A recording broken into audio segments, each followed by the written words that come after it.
অষ্টম শ্রেণী প্রথম অধ্যায় প্যাটার্নের ম্যাজিক বর্গ সেগমেন্ট 2 তে আজকে আমাদের আলোচনার বিষয় হচ্ছে 3 ক্রমের ম্যাজিক বর্গ নির্ণয় করা। মূলত এই ম্যাজিক বর্গগুলোকে আমরা মোটা দাগে দুই ভাগে ভাগ করেছি। একটা হচ্ছে বিজোড় সংখ্যা ম্যাজিক বর্গ,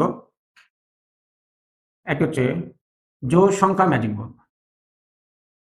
তাই বেজোড় সংখ্যা ম্যাজিক বর্গ 3, 5, 7 কিংবা 9। জোড় সংখ্যা বেজোড় সংখ্যা ম্যাজিক বর্গের প্রতিটা নিয়মই হচ্ছে একই রকম। জোড় সংখ্যা ম্যাজিক বর্গ একটু ভিন্নতা।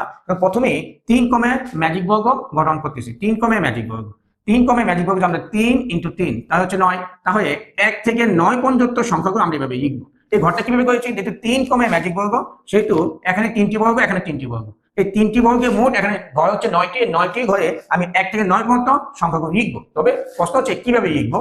বিজোড় সংখ্যা ম্যাজিক বর্গগুলো সবই সিস্টেম সেম। এখন এই দুইটা সংখ্যা মাঝখানে যেটা থাকবো এখানে আমরা 1 লিখবো। একে কোনাকুনি আমরা যদি কোনো ঘর পাই ওই ঘর আমরা 2 লিখবো। যদি কোনাকুনি কোনো ঘর না থাকে আমরা দেখবো বামে আছে কিনা, বামে যাবো, ডানে থাকে ডানে যাবো, না থাকে উপরে যাবো, না থাকে নিচে যাবো। এখানে কোনাকুনিতে নিচে আছে, নিচের জন্য 2 হবে। এখন 2 এর কোনাকুনিতে আমি দিব, এখানে কেউ নাই, উপরেও নেই, কোনো ঘর নেই, নিচেও ঘর নেই, ডাইনেও নেই, বামে আছে, তাই বামে যাবো। তো বামে এখানে 3, তাই এই 3 এর কোনাকুনিতে এখানে অলরেডি একটি সংখ্যা আছে। যদি অলরেডি কোনো সংখ্যা থাকে পরবর্তী সংখ্যা ওই সংখ্যার নিচে বসবে। তাই 3 এর কোনাকুনিতে 1 আছে, তাই 3 এর পরে যে 4 সংখ্যাটি 3 এর নিচে বসবে, যে 4।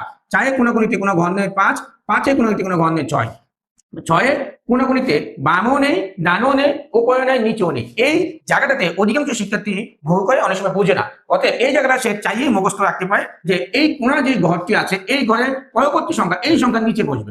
6 এর নিচে 7 বসবে, 7 এর কোনাকুনি দিব। এখানে যেহেতু উপরে নিচে কেউ নেই, ডাইনেও নেই, বামে আছে, বামে আমরা 8 দিব।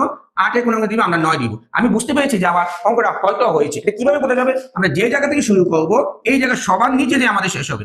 1 থেকে শুরু করছি, নিচে হচ্ছে 9, অতএব সম্ভাবনা আছে। আমরা সেগমেন্ট 1 এ শিখেছি 3 ক্রমের ম্যাজিক সংখ্যা হচ্ছে 15। আমরা একটু যোগ করে দেখি 15 হচ্ছে কিনা। 8 একে 9, 9 চলে, এখানে হচ্ছে 15, 3 এ 5 হচ্ছে 8, 8 এর 7 হচ্ছে এখানেও 15, 4 এর 9 13, 13 আর 2 হচ্ছে এখানেও 15। আমরা একটু কোনাকুনি যোগ করে দেখি, 5 6 11, 11 4 হচ্ছে এখানে 15, 8 আর 5 হচ্ছে 13, 13 আর 3 হচ্ছে এখানেও 15 হচ্ছে। আমরা এদিকে কি যোগ করে দেখি হচ্ছে কিনা। 8 এর 3 এ 11, 11 4 হচ্ছে 15। সুতরাং আমরা এইভাবে 3, 5, 7 এবং 9 ক্রমের ম্যাজিক বর্গ নির্ণয় করতে পারবো। পরবর্তীতে আমরা 5 ক্রমের ম্যাজিক বর্গটি নিয়ে আলোচনা করব। ধন্যবাদ সবাই।